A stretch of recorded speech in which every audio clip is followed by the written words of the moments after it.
Bonjour à tous, j'espère que vous allez excellemment bien. Aujourd'hui, on se retrouve pour parler cyclisme, pour faire le débrief de la deuxième étape du Tour de Romandie, troisième jour de course. Je rappelle, il y a eu un prologue le premier jour. On va revenir encore sur ce sprint en petit comité, un peu comme hier. La seule différence, c'est que ça a été un peu plus animé dans le final, notamment avec Michael Woods, mais en gros, ça a été un petit peu pareil. Bon, bah voilà, on va revenir un petit peu sur cette étape. Je pense que ça sera un peu plus rapide que la vidéo d'hier. N'hésitez pas à vous abonner à la chaîne, à réagir dans les commentaires, à mettre un pouce bleu, à partager la vidéo sur les réseaux sociaux, notamment auprès de vos proches. Si vous pensez que ça peut les intéresser, dans les commentaires, n'hésitez pas à me dire qui vous a plu, qui vous a déçu aujourd'hui. Puis quand vous vous abonnez à la chaîne, vous pouvez rajouter la petite cloche, comme ça vous êtes au courant des dernières vidéos qui sortent sur la chaîne. Et c'est encore mieux, mettre toutes les notifications. Si vous avez les moyens, seulement si vous avez les moyens, vous pouvez faire un super thanks. Ça permet de soutenir la chaîne. EPS 2.0 du côté du podcast. TikTok avec le débrief rapide de la course tous les soirs dans la demi-heure qui suit l'arrivée de l'étape. Pour tout vous dire, à 17h51, il est déjà en ligne depuis 10 minutes. Tour de Romandie, étape 2, et ben encore un sprint en petit comité aujourd'hui avec un final animé par les attaques, contrairement à hier où vous savez que c'était un peu plus calme parce qu'on avait 45 km de plat. Là, on n'avait pas beaucoup de plat dans le final, il y avait pas mal de petites bosses. On a vu notamment Michael Woods tenter de sortir, il était même plutôt en jambes, Michael Woods, même s'il n'a pas réussi à faire la différence. On a vu Thibaut Pinot également dans le final tenter de faire la différence. Donc oui, encore un sprint assez décousu au final, mais Ineos a fait un excellent travail pour emmener parfaitement Ethan Ether sur cette étape. Voilà, il y a eu encore des surprises avec ce sprint, encore un très bon Romain Bardet, et puis quelques flops aujourd'hui sur cette deuxième étape. Bon, bah, je crois qu'on a fait un petit peu le tour de cette présentation. On regarde tout de suite les coureurs au top. Attaque de Marlou! Du côté des coureurs au top aujourd'hui, bah, je commence avec Ethan Ether. Ethan Ether qui s'impose, c'est le type d'étape qui correspond complètement aux qualités d'Ethan Ether.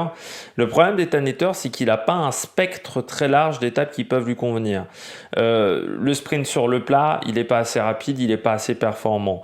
Les sprints en légère bosse, il y a meilleur que lui, hein, Van Der Poel, Wout van Aert sont meilleurs que lui, même Pidcock est meilleur que lui.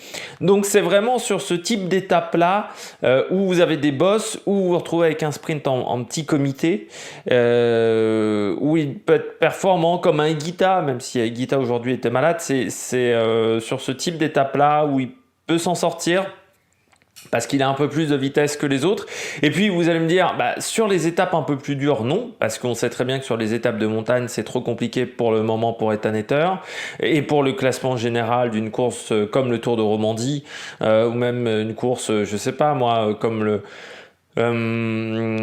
Paris-Nice, c'est encore un peu trop difficile pour lui. Donc c'est vrai que son spectre est très très peu large pour Ethan Ether, et même sur les contre-la-montre, parce que il aime pas trop les contre-la-montre super courts, et puis bon, il est quand même moins bon que des spécialistes, je pense à Foss ou à d'autres. Il est un peu moins bon que ces coureurs-là. Donc c'est vrai que pour gagner des courses, c'est pas forcément facile pour Ethan Ether. Là aujourd'hui, il avait une belle opportunité, et puis encore une fois, Narvaez, Bernal ont fait un très très beau boulot pour contrôler la course dans les 2 derniers kilomètres. C'est même rassurant pour Egan Bernal, parce que c'est vrai qu'on avait un peu des doutes par rapport à ses précédentes courses où ça s'était pas extrêmement bien passé. À part Tour de San Juan, où ça avait été pas mal, mais bon, il avait eu des douleurs au genou, il y avait eu pas mal de chutes également pour Egan Bernal. Donc là, après 3 jours de course, vraiment, ça a l'air d'être pas mal pour Egan Bernal. Il avait déjà pas fait un mauvais contre-la-montre, Egan Bernal, par rapport à sa forme du moment, bien entendu. Donc plutôt rassurant. Et puis Ethan Ether, il a bien géré, et puis il arrive souvent à bien s'en sortir, même avec un statut de leader. sur ce type d'arrivée.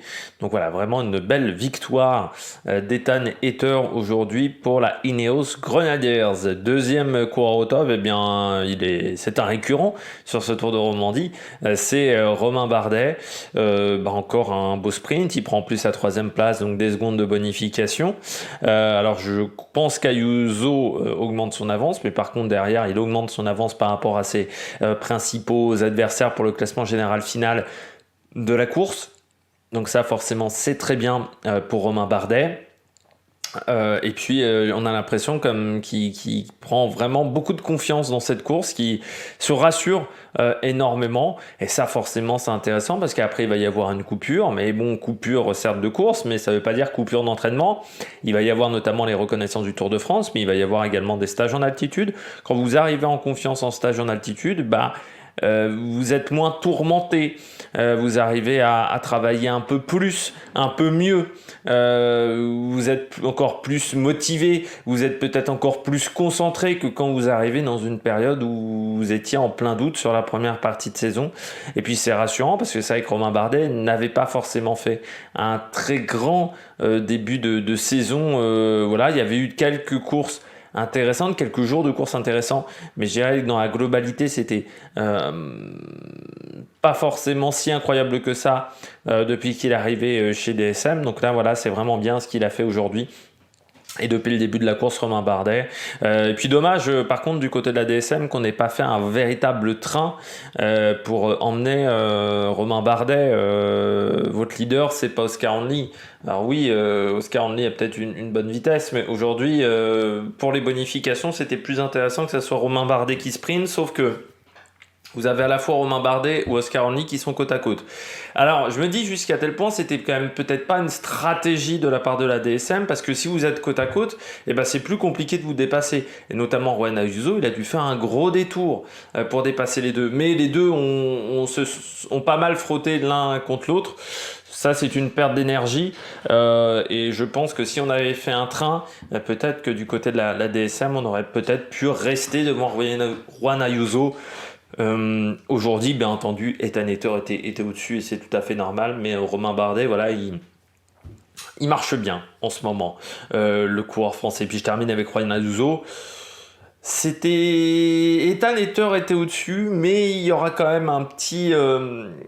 Il n'a pas été super bien emmené, Juan Ayuso, dans le final. Vraiment dans le final, parce que c'est vrai que UAE a plutôt bien contrôlé à certains moments de la journée. Ils ont pas mal roulé dans le final, dans la dernière partie de course UAE. Mais sur la fin, il faut l'aider pour qu'il passe les deux coureurs de la DSM. Il doit être dans la roue d'Ethan Hayter, sauf que il n'a jamais vraiment été en bagarre pour être dans la roue d'Ethan Hayter. Il n'a jamais frotté avec Romain Bardet, par exemple, qui a pris tout de suite la roue d'Ethan Hayter, qui a eu cet état d'esprit-là du sprinter, de prendre la roue complètement d'Ethan Hayter. Et du côté de Juan Ayuso, il n'a pas eu cette idée-là. C'est un coureur aussi qui est jeune, donc il ne s'est peut-être pas forcément retrouvé souvent dans cette situation-là, Juan Ayuso. Et c'est vrai qu'il lui manquait pas grand-chose, je pense, pour aller peut-être chercher Ethan Hayter, mais vu l'effort qu'il fait pour déborder Romain Bardet notamment, forcément il commence le sprint assez loin quand même. Pour un sprint comme ça, il commence surtout trop loin, il ne peut pas aller chercher la gagne. Bon voilà, ça lui servira un petit peu d'expérience à Juan Ayuso, mais là aussi les jambes sont bonnes. On va voir demain sur le contre-la-montre, Tour 2000 également, sur la fin de semaine pour le coureur espagnol, qui je rappelle est sur sa course de reprise. Donc c'est plutôt intéressant également sur la condition physique qu'il a en cette période-là de l'année, parce que c'est pas toujours facile de reprendre aussi tard la saison de cyclisme. On regarde tout de suite les bonnets d'âne. Premier bonnet d'âne du jour, Kevin Vauquelin, abandon aujourd'hui pour Kevin. Ce Tour de Romandie, ça a été compliqué entre les problèmes sur sa position lors du prologue. C'est vrai que ça a été vraiment compliqué pour lui. Il a fait un bon route à Dédi de Vitré. Ça avait été un peu plus compliqué sur Paris-Nice. Il a remporté bien entendu le Tour des Alpes et fait 4e de l'étoile de Bessèges. Déjà sur le région Pays de la Loire Tour, il était tombé et c'est vrai que ça avait été une course compliquée, même s'il prend une 6e place, ça n'avait pas été une course si facile que ça pour lui. Bon, ensuite il enchaîne une victoire sur le Tour de Jura, 9e place sur le Tour du Doubs, mais c'est vrai que sur ce Tour de Romandie, on a senti que c'était un calvaire un petit peu pour Kevin Vauquelin. Lui, il va avoir une énorme période de pause, parce qu'il va reprendre qu'en juillet, quasiment. Alors, je ne sais pas s'il va courir en juin, mais il va avoir une énorme période de repos, tout simplement parce que maintenant, il attaque la deuxième partie de saison, lui, et vraiment, il va avoir des objectifs, mais la Vuelta, le Tour du Limousin, le Tour de Pologne, c'est beaucoup plus tard dans la saison, donc lui, il va vraiment couper, c'est-à-dire qu'il va quasiment prendre 2-3 semaines de vacances, de reprendre de l'entraînement. Il ne va pas faire de stage en altitude, parce qu'il n'en aura pas forcément besoin. Un stage en altitude, ça a un effet qui est limité dans le temps, mais du côté de Kevin Vauquelin, ouais, il finit, lui, contrairement à Romain Bardet, un peu en eau de boudin, cette première partie de saison, qui avait pourtant extrêmement bien commencé, notamment avec sa victoire sur le Tour des Alpes-Maritimes et du Var. On poursuit avec un deuxième bonnet d'âne. Je dirais que c'est encore la stratégie de la Jumbo aujourd'hui. La Jumbo-Visma, bon, ils se disent on va contrôler la fin de course, on va énormément rouler, notamment pour Tobias Foss. Bon, pourquoi pas. Après, je me dis que Tobias Foss, c'est pas forcément le coureur qui a la plus grande pointe de vitesse, mais bon, il roule très très fort quand même dans les montées. Je me dis, bon, tu vois, ils ont décidé de faire lâcher tous les sprinteurs. Le rythme était vraiment assez important dans les 50 derniers kilomètres de course du côté de la Jumbo. Je me dis, bon, ils essayent de faire la différence, de faire lâcher un petit peu tout le monde en se disant, comme ça, on va pouvoir peut-être prendre les bonifications. Bon, c'est bien de rouler fort, sauf qu'ils ont quand même cramé des coureurs déjà. C'est-à-dire que Kruijswijk, par exemple, ne peut plus jouer le général. Ça, c'est quand même un peu risqué. C'est-à-dire que tes deux cartes pour le général, c'est Tobias Foss. On ne l'a jamais vu non plus sur des courses World Tour de ce niveau-là, jouer le général. Et puis, c'est Thomas Glog, qui est encore un très jeune coureur, donc qui ne se connaît pas parfaitement encore, qui peut avoir peut-être des coups de bambou, parce qu'il a 21 ans, je crois, Thomas Glog. Je vérifie ça. Oui, il a 21 ans. Donc c'est encore un coureur jeune. C'est un coureur qui est arrivé chez Jumbo l'année dernière. C'est sa première année complète. Donc c'est quand même, je trouve, une grosse prise de risque, surtout qu'au général, Gloag, il est déjà quand même à 32 secondes. C'est-à-dire qu'il n'est pas vraiment tout de suite dans la roue de Tobias Foss, il est 42e. C'est-à-dire que tu mises tout sur Tobias Foss. Je trouve quand même que c'est un petit peu une prise de risque. Et puis ça a failli se retourner contre eux, c'est-à-dire qu'ils ont roulé très très fort, mais quand Michael Woods il accélère, ils ont que Thomas Glog qui arrive à accompagner. Tobias Foss il n'arrive pas à accompagner à ce moment-là. Et ensuite il a fallu un petit peu cravacher pour rentrer du côté de la Jumbo-Visma. Donc ils ont failli se faire contrer par Michael Woods, ce qui aurait été un peu bête quand ton objectif c'était de prendre la victoire. Et puis au final, tu n'es pas en tête du classement général. Là aussi, tu te fais contrer par Ethan Etter. Et c'est là où je me dis, mais pourquoi ils ont voulu rouler aussi fort alors que tu sais très bien qu'Ineos, ils avaient Ethan Etter, donc il fallait vraiment laisser le travail à Ineos. C'est ce qui a permis aussi à Ineos de pouvoir rouler aussi fort sur le final et de pouvoir contrôler aussi bien pour Ethan Etter. C'est que Jumbo a fait le job avant, et ce qui fait que eux, ils ont eu à contrôler 15 km, quoi. Ineos à peine 15 km, alors que Jumbo, ils ont contrôlé beaucoup plus. Donc c'est, je pense, encore une fois une erreur de la Jumbo-Visma, et ça fait quand même 2 petits jours d'affilée que c'est pas fantastique en termes de tactique. Et puis je termine avec Quinton Hermans, le coureur d'Alpecin. Compliqué la saison pour le moment de Quinton Hermans, 92e à 7,19. Ça c'est au général. Mais aujourd'hui il a perdu 6 minutes 39, Quinton Hermans, 103e de l'étape. Alors que c'est un peu le type de profil qui pouvait lui convenir. Aujourd'hui, voilà, je me disais, Quinton Hermans, sur ce type de terrain-là, ça peut quand même être intéressant pour le coureur belge, mais pour le moment, il fait un début de saison vraiment très compliqué, je trouve. À part une 11e place sur la Flèche Brabançonne et 7e du Tour du Pays, de la première étape du Tour du Pays Basque, du côté de la Bastida. Sinon, c'est quand même une saison pour le moment qui est très en deçà des attentes et c'est quand même un problème pour Alpecin de Koninck parce qu'ils ont un peu recruté quand même Quinton Hermans dans l'idée un peu de remplacer Jevain. Alors à ce moment-là, je crois que Jevain n'était pas encore en partance parce que Jevain il a un peu surpris tout le monde en disant je pars chez UAE.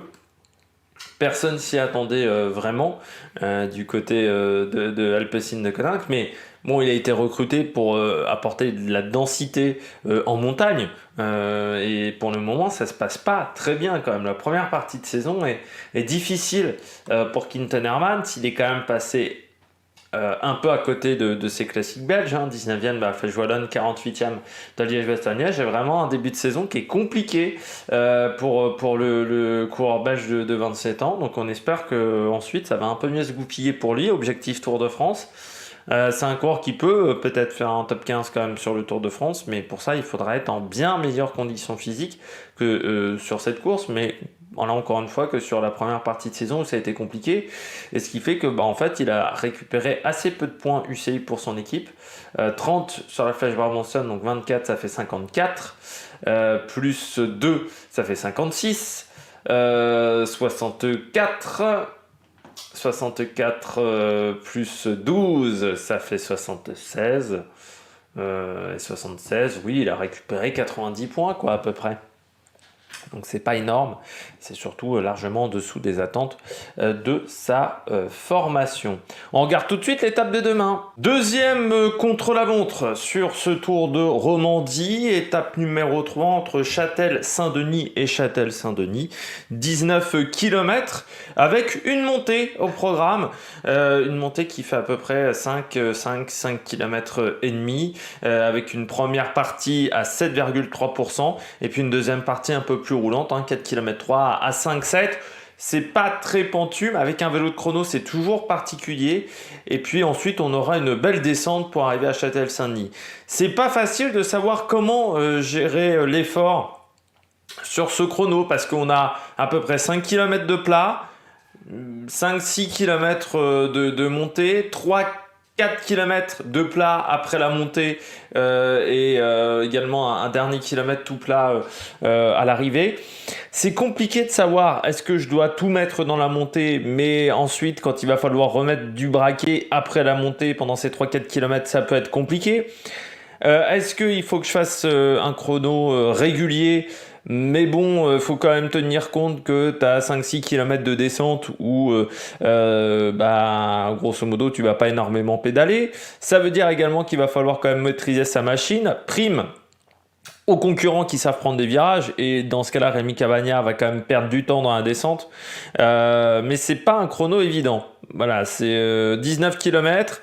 On n'est pas sur un effort non plus ultra court, mais c'est pas non plus hyper long. Donc ça va être 25 minutes, 25-26 minutes, je pense, et encore peut-être moins. Donc c'est vraiment un chrono qui va être compliqué, où il va falloir vraiment pas prendre trop son temps sur la première partie de course parce que la montée n'est pas très pentue non plus, mais il faut garder l'idée qu'il y a quand même une bosse, donc c'est là où tu fais les écarts, c'est quand tu vas le plus lentement, c'est là où tu peux faire les plus gros écarts le plus rapidement. Donc ouais, chrono, c'est pas un chrono pour pur spécialiste. Il y a des coureurs qui vont peut-être très très bien s'en sortir. Je pense à un Juan Ayuso, je pense à un Romain Bardet qui a les bonnes jambes. Et puis il y a peut-être des coureurs qui vont avoir un peu plus de mal parce qu'en plus il va falloir bien descendre également du côté de Châtel-Saint-Denis. On verra ça demain avec le débrief de cette étape à 21h sur YouTube. D'ici là, n'hésitez pas à vous abonner à la chaîne, à réagir dans les commentaires, à mettre un pouce bleu, et puis nous, on se retrouve pour de nouvelles aventures sur l'Amérique Production. Ciao ciao.